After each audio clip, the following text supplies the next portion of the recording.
make a quick video to show you how the new pipeline works and how to use it, because it's a bit different to the old one.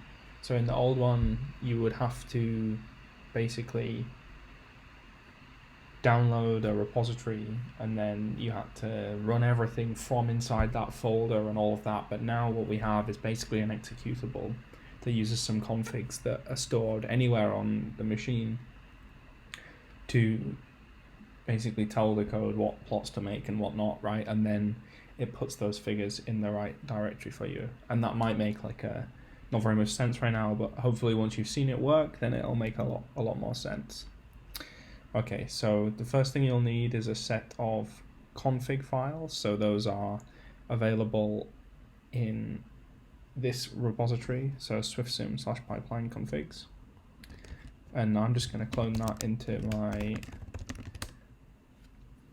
data space.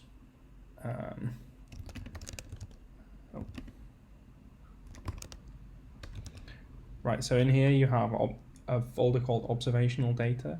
Now that is the big observational data thing that we have normally, right? So it's got all of the observational scaling relations and all legal data and whatnot in there, right? And so if you're familiar with running the pipeline already, you just got to basically repeat that process. So submodule update -- init -- recursive, and that'll clone the repository that is observational data, and so now you can go into that repository, right? And so it's got all the stuff in here, and if you remember correctly, what you have to do is format that data because it comes as CSVs and it needs to be transformed into our kind of HDF5 format. So if you do bash convert.sh, then that'll go away and do what it needs to do.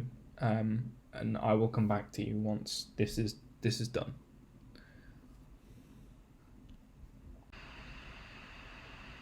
Okay, so that's finished now.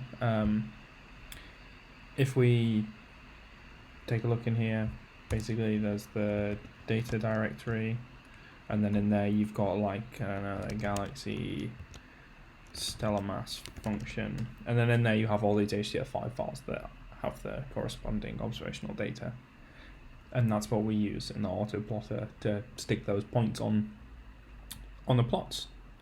So if I go back up one level, right, so you see one of the configs here is called EagleXL, and this directory is what you're going to point the pipeline at so that it knows what kind of plots to make for EagleXL. So if we go into EagleXL, there's a master file that's called config, and in this main file it's got references to where everything else is stored. So if you really want to change the name of the autoplotter directory from autoplotter to my autoplotter, you can do that here. Okay, so these two are for the autoplotter stuff, so that's making the scaling relation plots and whatnot. And then this is relative to the location that this file is stored in. What's the observational data directory, right? So that's one up, and then observational data. Then the style sheet, which is stored in this folder. And then this description template we'll get onto in just a second, and that describes what kind of extra metadata you want to display on the pipeline page. And then here is where you list all of the additional scripts, right? So before, we would kind of have this folder full of scripts and they would all get ran by a bash script, and that was a bit of a nightmare. Whereas here, this is like a fully described thing where everyone has a caption, where we know exactly what output file each one produces and the file name of it. So this makes it much easier to add different plots. And importantly, these are stored within the configuration directory. So what that means is for Colibri, we may want different plots, right? Or we may want different observational data on those plots, or we may want whatever difference, right? So we can take these and then change the limits on them or whatever, and then put them in the Colibri config directory.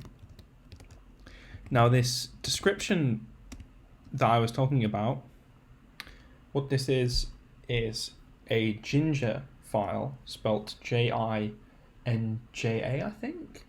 And this is a solution to the problem that we've had for a little while, where we want to put different metadata on each type of simulations web page, right? So for EagleXL, we want the Eagle config parameters, so the feedback energy fraction and whatever. And for Colibri, we want different ones, and then I presume in the future we're going to want even more different ones, right? And we had this Python script that went through and built a HTML file out of this.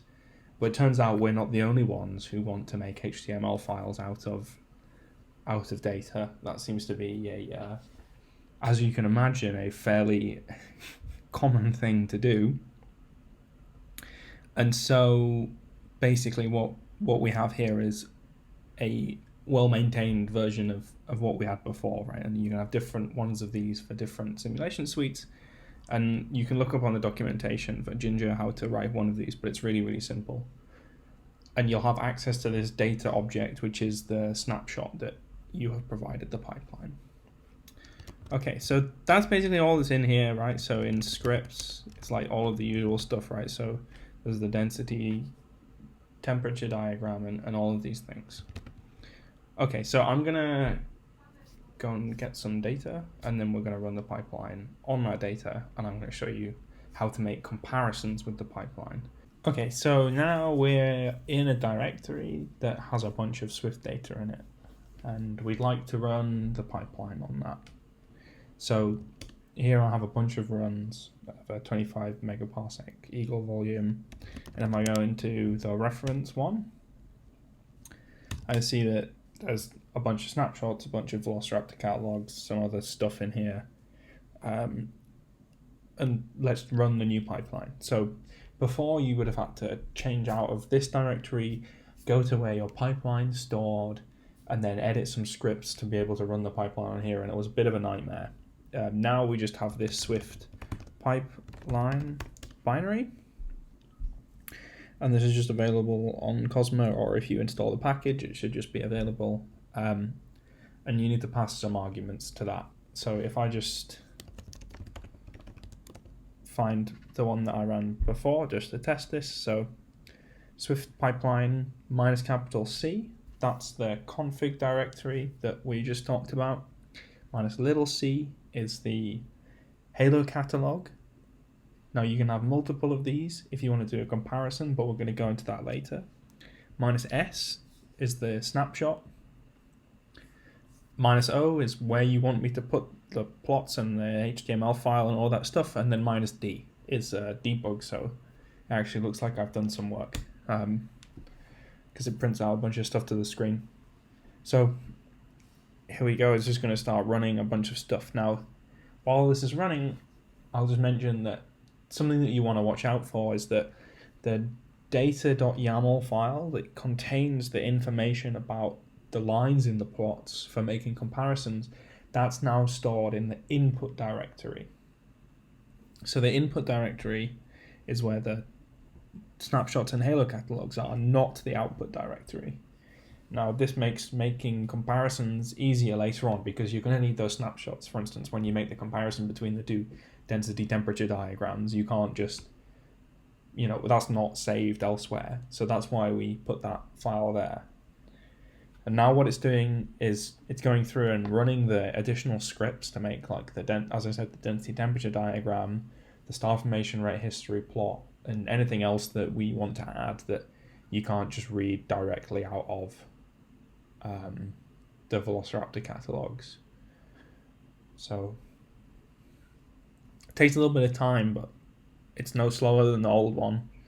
And you see it's created the web page. Now, if I go over here and go to where the page should be and I reload, we see the new style web pages. So at the top, it prints out the metadata. So this is the thing that's in that description.html that you can write in your little configuration directory. It's a bit sparse, but just some basic stuff. Then up here we have the buttons to jump down to the specific section. So if I don't jump down to the stellar mass function, we see them here.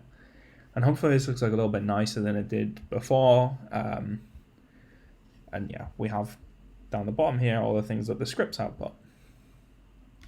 Okay, that's great, but what I'm going to do now is I'm going to go and run that for, let's just say, heat 3. Did this run finish? Yep, this run finished. So heat 3 is just basically changing the number of particles that the AGN heats. So if I run the Swift pipeline again, but let's just say that it's Swift pipeline compare instead. And what I'm going to show you after this is how you can really, really easily create the same web page as before, but as a comparison. So instead of having to make the comparison plots and then copy a web page and do all that stuff, the comparisons are now kind of first class in terms of they're not a separate afterthought, they're really part of the original pipeline philosophy, which is something that I didn't realize was going to be as necessary before. I thought, oh, we can just flip between two screens and everything will be fine, but that's probably that was probably a little bit ambitious. Okay, so I'm going to let this run and I'm going to come back to you when we're ready to make the comparison. Now we're ready to create the comparison plots. Like I said before, you would run the pipeline individually on two things, and then to compare them, you would have an additional Python script that you would run, and then you'd have to create some mangled HTML file to put it all together, and it wasn't great, okay? So the other problem was that the scripts, the additional scripts, for instance, the density temperature diagram and things, weren't set up to deal with having multiple runs plotted on them because, well, we didn't think about that at the time.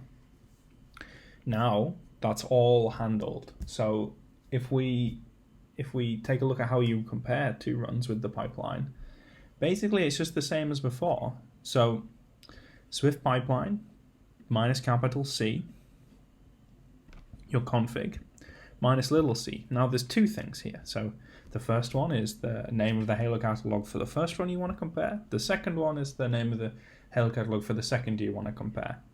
Then minus s, we've got the two snapshots. Now here's the additional thing. So it's minus I, which are the two input directories that stuff lives in, ref and heat 3. So those are the ones we just made the plots for. And then if we do minus O, /cosmos/home, whatever, right? So there we go. We're basically done. So we just set this running and it goes away and it builds the web page and everything. And while this is running in the background, I thought I'd prepare it ahead of time this time. So here we see the new web page. So at the top, it shows off the metadata from both.